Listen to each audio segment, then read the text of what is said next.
अस्सलामुअलैकुम दोस्तों, आज मैं इस लेक्चर में आप सबको इस तरह के तरीके से के मैप बनाना सिखाऊंगा कि किस तरह हम बीसीडी कोड, ये वाले बीसीडी कोड में के मैप बनाते हैं। लास्ट लेक्चर में मैंने 2421 के तरीके से सिखाया था कि किस तरह के मैप बनाना है। आज इसमें हम 84-2-1 के हिसाब से के मैप बनाएंगे। के मैप की ये जितनी भी वैल्यूज़ हैं ये इनपुट्स पे डिपेंड करती हैं और इनपुट के हिसाब से बनती हैं। अगर आप सबको ये नहीं लिखने आता है कि ये 842--2-1 में 0 को किस तरह लिखते हैं, 1 को किस तरह लिखते हैं, 2 को किस तरह लिखते हैं, 3 को किस तरह लिखते हैं, यानी कि 0 से 9 तक किस किस तरह इसको इसमें किस तरह लिखते हैं और इसी चीज़ को इसमें कैसे लिखते हैं, तो अगर आपको नहीं आता तो आपको परेशान होने की ज़रूरत नहीं है, क्योंकि मैंने डिस्क्रिप्शन में लिंक रख दिया, वहाँ से भी जाके देख सकते हैं।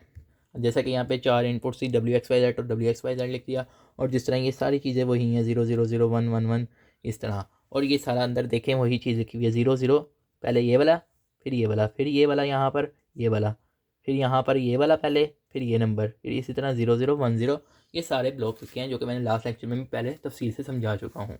अब देखें ट्रिपल 4 बार 0 जो आ रहा है, 4 बार 0 में क्या आ रही है वैल्यू, 0 आ रही है, तो यहाँ पर 0 लिख दें। इसी तरह देखें 0001 जो है यहाँ पे आ रहा है, 0001 यहाँ पे कहीं पे तो नहीं आ रहा, तो फिर इसे नहीं लिखेंगे। आगे देखें 0011 आ रहा है कहीं पे, तो देखें 0011 भी नहीं आ रहा, तो ये भी नहीं लिखेंगे, इसे भी छोड़ देंगे। इसी तरह 0010, तो 0010 भी कहीं पे भी नहीं आ रहा है, तो इसे भी छोड़ देंगे। इसी तरह आगे आ जाएंगे 0100, तो देखें 0100 आ रहा है कहाँ पे आ रहा है, 4 पे आ रहा है, तो 4 लिख देंगे। इसी तरह आगे देखें 0101 आ रहा है कहीं पे, तो देखें 0101 आ रहा है, क्या आ रहा है, 3 आ रहा है, तो फिर यहाँ पर 3 लिख देंगे। इसी तरह आगे देखें 0111 कहीं पे आ रहा है, तो आ रहा है, और क्या आ रहा है, 1 आ रहा है, तो 1 लिख देंगे। इसी तरह आगे देखें 0110 देखें आ रहा है, 0110 क्या आ रहा है, 2 आ रहा है, तो 2 लिख देंगे। इसी तरह आगे देखें 1100 कहीं पे आ रहा है, तो कहीं पे भी नहीं आ रहा है, तो इसे छोड़ देंगे। इसी तरह आगे देखें 1101 देखें आ रहा है कहीं पे, तो 1101 भी कहीं पे भी नहीं आ रहा, सिर्फ इनपुट्स में देखना है, तो नहीं आ रहा तो छोड़ देंगे। इसी तरह टेट्रा 1 आ रहा है, तो टेट्रा 1 आ रहा है, क्या आ रहा है, 9 आ रहा है, तो 9 लिख देंगे। टेट्रा 1 यानी कि 4 बार 1। उसके बाद आगे देखें 1110, तो 1110 कहीं पे भी नहीं आ रहा, तो इसे भी छोड़ देंगे। इसी तरह आगे देखें 1000, तो 1000 आ रहा है, क्या है, 8 है, तो 8 लिख देंगे। इसी तरह 1001 देखें, तो 1001 आ रहा है, क्या आ रहा है, 7 आ रहा है, तो 7 लिख देंगे। इसी तरह 1011 देखें कहाँ पे आ रहा है, 5 आ रहा है, तो 5 लिख देंगे। इसी तरह 1010 देखें, 1010 कहाँ पे आ रहा है, तो यहाँ पे आ रहा है, तो 6 लिख देंगे। 6 में आ रहा है, तो 6 लिख देंगे।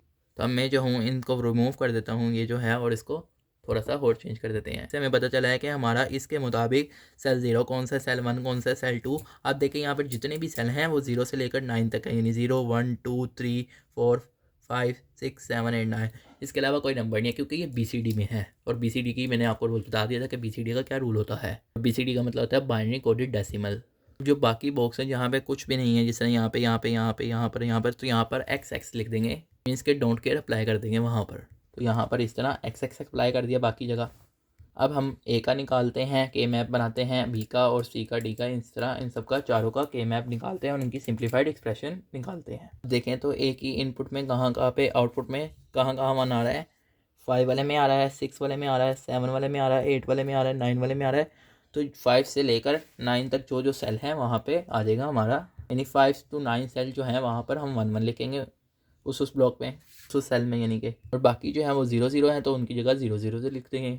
अब ये हमने एक ही आउटपुट के मुताबिक किया है, तो अब इसका देखें सबसे बड़ा लूप कौन सा बन सकता है, तो सबसे बड़ा लूप ये बन रहा है, तो इसे बना देंगे, तो ये बना दिया। अब इसके इस तरफ देखें क्या कॉमन आ रहा है, W कॉमन आ रहा है, और ऊपर की तरफ देखें कुछ भी कॉमन है, तो W लिख देंगे, A = W के, यहाँ पर भी लिख दिया A = W के। अब उसके बाद BCD चारों का आउटपुट निकालते हैं।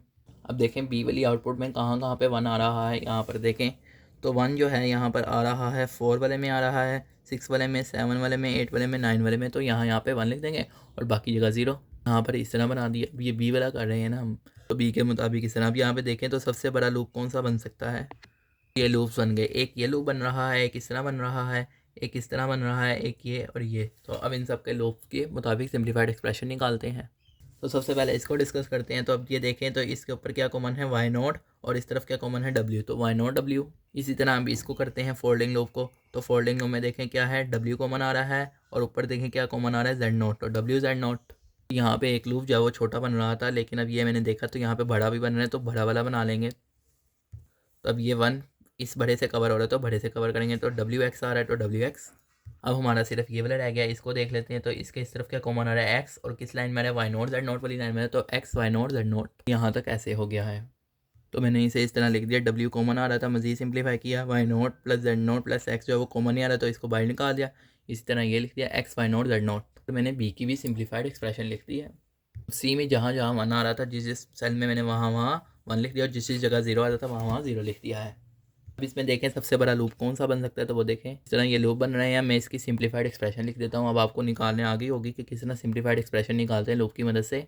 तो मैं यहाँ पर सिंप्लीफाइड एक्सप्रेशन लिख रहा हूँ, क्योंकि मैं सी के हिसाब से लिख रहा हूँ, सी वाले का के मैं बनाया है सी के मुताबिक, तो सी की लिखूँगा यहाँ पे सी इज इक्वल है जो सिंप्लीफाइड एक्सप्रेशन आएगी। यहाँ पर मैंने ये इसके मुताबिक सिंप्लीफाइड एक्सप्रेशन लिख दिया। अब यहाँ पे देखें मज़ीद सिंप्लीफाई हो सकता है, तो हो सकता है यहाँ पे डब्ल्यू आ रहा है कॉमन, तो डब्ल्यू को कर देंगे।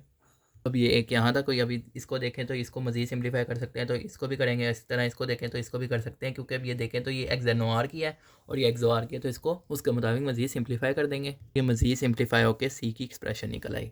मैंने यहाँ पर सी की भी एक्सप्रेशन लिख दी है। अब इसी तरह डी रह गया तो डी को भी कर लेते हैं। तो अब मैंने डी की भी निकाल ली। अब देखें डी में कितना बड़ा लूप, सबसे बड़ा लूप जो बन रहा है वो इसका बन रहा है, इसमें सारे वन कवर होने हैं, तो फिर इसको बना देंगे। तो अब ये देखें इसके ऊपर क्या कॉमन आ रहा है, जेड कॉमन आ रहा है, और इस तरह देखें कुछ भी कॉमन नहीं है तो जेड लिख देंगे सिर्फ। डी इज इक्वल है जेड के। ये चार एक्सप्रेशन थी, ये आगे सबसे पहले मैं बी और सी के मुताबिक बनाता हूँ, क्योंकि ये ज़रा बड़ी है, तो सबसे पहले इनको डिस्कस कर लेते हैं। अब ए जो है वो डब्ल्यू है, तो इसको बाद में कर लेते हैं, पहले बी को कर लेते हैं। बी में देखें तो सबसे पहले हम इसको अंदर ब्रैकेट वाले को पहले सॉल्व करते हैं। तो ये क्या है X plus Y naught plus Z naught, यानी कि एक्स वाई नोट और जेड नोट जो है वो आपस में क्या हो रहे हैं। तो अब ये करते हैं, यहाँ पर डब्ल्यू को पहले करते हैं, W X sorry X plus Y naught plus Z naught को करते हैं। इस तरह ये हो गया, ये अब निकल आया X plus Y naught plus Z naught, क्योंकि ये एक्स वाली लाइन है, ये वाई नोट वाली लाइन है, ये जेड नोट वाली लाइन है। इसी तरह आप इसको हमने क्या करना है, डब्ल्यू के साथ इसका डॉट करना है, मतलब कि इस वाले का जो आंसर आया है और डब्ल्यू जो है इनको हमने एंड गेट कर देना है, इसके एंड गेट से कनेक्ट कर देना है।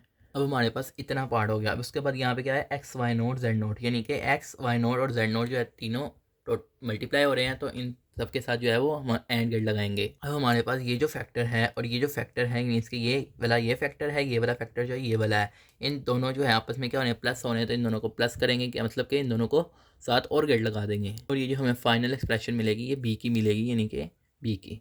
अब इसके बाद सी के करते हैं। सी में देखें तो सबसे पहले अंदर ब्रैकेट को करते हैं, डब्ल्यू वाई और जेड का हमने एक्स एन ओ आर निकालना है, तो हम उसको X N O R gate से जोड़ देते हैं। इसी तरह जो x है तो x को जोड़ देंगे इसके साथ, यानी कि अब ये y एक्स एन और z आ गया है, और इसके साथ हमने x को और गेट से लगा देना है। तो ये यहाँ तक जो है ये इतना हिस्सा हो गया। अब इसके साथ w को मल्टीप्लाई करना है, इसी तरह w को मल्टीप्लाई कर देंगे। फिर इसके w और इसका जो आंसर है, इन दोनों को जो है ये जो आंसर आ रहा है हमारे पास आउटपुट आ रही है, और w जो है उन दोनों का हम एंड गेट कर देंगे। तो w को भी कर दिया। अब हमारे पास इतना हिस्सा हो गया। अब ये रह गया y X O R Z, तो अब इसको Y X O R Z करते हैं। Y X O R Z हो गया। अब ये जो फैक्टर आ गया, अब इसके साथ एक्स जो है वो मल्टीप्लाई रहे, तो एक्स को इसके साथ एंड गेट कर देंगे। तो एक्स के साथ इसका एंड गेट कर दिया। अब ये फैक्टर और ये जो फैक्टर है ये वाला ये दोनों आपस में क्या हो रहे हैं प्लस हो रहे हैं, तो इन दोनों को और कर देंगे। फिर हमारे पास सी भी निकल आया। अब हमारे पास रह गया है डी और ए, जो कि है ए जो है डब्ल्यू है तो डब्ल्यू कर देते हैं, इसी तरह डी जेड है तो इसे भी कर देते हैं, यानी डी इक्वल है जेड के और ए जो है डब्ल्यू है। तो ये जो डी है और ये ए है, तो इस तरह अब ये हमारे सारे आ गए, ए बी सी डी चारों आ गए हैं। तो ये हमारी फाइनल जो है ये कॉम्बिनेशनल डायग्राम है। तो उम्मीद है कि आपको समझ आया होगा। अगर आपका फिर भी कोई क्वेश्चन आ गया तो आप कमेंट सेक्शन में पूछ सकते हैं। आप सब दोस्तों का लेक्चर सुनने का शुक्रिया।